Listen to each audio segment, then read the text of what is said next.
UGC के कथित अन्यायपूर्ण निर्णय के विरुद्ध में लालगंज में सवर्ण समाज की ओर से आक्रोश मार्च निकाला गया।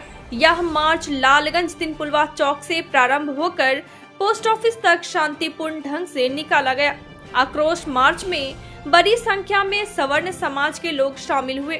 प्रदर्शनकारियों ने हाथों में बैनर पोस्टर लेकर यूजीसी के निर्णय के खिलाफ नारेबाजी की और इसे समाज के हितों के विरुद्ध बताया। आक्रोशितों ने एक स्वर में यूजीसी के फैसले को वापस लेने की मांग की। प्रदर्शन के दौरान वक्ताओं ने कहा कि यूजीसी का यह निर्णय पूरी तरह अन्यायपूर्ण है। सवर्ण समाज के साथ किसी भी प्रकार का भेदभाव स्वीकार नहीं किया जाएगा। यह आक्रोश मार्च हमारी एकजुटता और अधिकारियों की रक्षा के लिए है। जब तक यह फैसला वापस नहीं लिया जाता, हमारा आंदोलन जारी रहेगा। हालांकि मार्च शांतिपूर्ण रहा, लेकिन प्रदर्शनकारियों में फैसले को लेकर गहरा आक्रोश देखने को मिला। आयोजकों ने स्पष्ट चेतावनी दी कि यदि यूजीसी द्वारा इस निर्णय पर पुनर्विचार नहीं किया गया तो आने वाले दिनों में आंदोलन को और तेज किया जाएगा। आक्रोश मार्च में जयकी सिंह, राजा ठाकुर, माधव सिंह, मुकुल पांडे, सुंदरम सिंह, भोलू कुमार, सन्नी सिंह, शेखर चौहान एवं चंदन कुमार उपस्थित रहे। देश में एक काला कानून बनाया गया है, जिसको लेकर के सवर्ण समाज के लोग यहाँ विरोध प्रदर्शन कर रहे हैं यूजीसी का।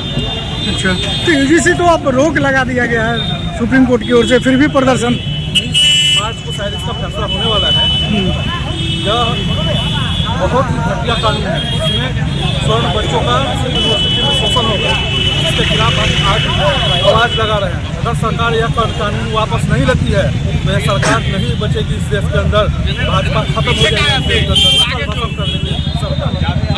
छात्र के साथ किसी भी तरह का भेदभाव नहीं होना चाहिए, चाहे वो छात्र यूनिवर्सिटी में पढ़ने वाला छात्र हो या कहीं का भी छात्र हो। छात्र के साथ किसी भी तरह का अगर सरकार की तरफ से ये गलत डिसीजन लिया गया है, इसका हम लोग कड़ी विरोध करते हैं। और जहाँ तक सड़क से लेकर सदन तक हम लोग को आवाज उठाना होगा, हम लोग उठाएंगे, इसका विरोध करेंगे।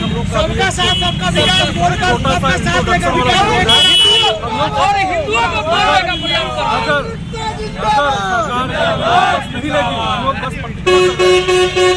पूरे देश के अंदर चक्का जाम होगा और सरकार को वापस नहीं पड़ेगी। सुप्रीम कोर्ट के द्वारा रोक लगाने के बाद भी आप लोग प्रदर्शन कर रहे हैं। रोक क्यों नहीं लगा? तो ऐसा नियम लाया क्यों? नियम लाने की क्या जरूरत थी? क्या हम लोग देश के वासी नहीं है? हम लोग के साथ स्वाभिमान में समझौता नहीं करेंगे? लाया क्यों कानून? सुप्रीम कोर्ट को कहेंगे कि इस पर रोक लगाया, लेकिन हम लोग ने बीजेपी को तो वोट किया था, इसलिए नहीं किया था कि हमारा शोषण किया जाएगा। ये दुनिया जानता है कि अगर किसी ने दिया है, सबसे स्वर्ण समाज नहीं दिया है। चाहे शिक्षा के भाव हो या किसी राजनीतिक क्षेत्र में हो, स्वर्ण का योगदान भूला नहीं जा सकता। ये लोग जानते हैं हिंदुत्व की लड़ाई स्वर्ण नहीं लड़ा है, और हर एक चीज में हम लोग आगे रहते हैं, तो हम लोग को पीछे क्यों किया जाएगा? क्या हम किसी का बंधुआ है? क्या हम लोग बंधुआ मजदूर है किसी का? जो करते जाएंगे इधर से देंगे उधर छीन लिया जाएगा, ऐसा नहीं होगा। हम लोग जागे हैं, सोए हुए थे, सोए नहीं थे। सरकार जान ले जो कि जब जब दुनिया जानता है, जब जब स्वर्ण बोला है, सिंहासन डोला है, तो हम लोग जंगल राज को भी खत्म कर दिए। और अभी पार्टी को देखी ना किस हाल में पहुंचाया गया है। और बीजेपी को अगर इस बात की घमंड है कि हम स्वर्ण को साइड करके राजनीति कर सकते हैं, तो उनकी भूल है। स्वर्ण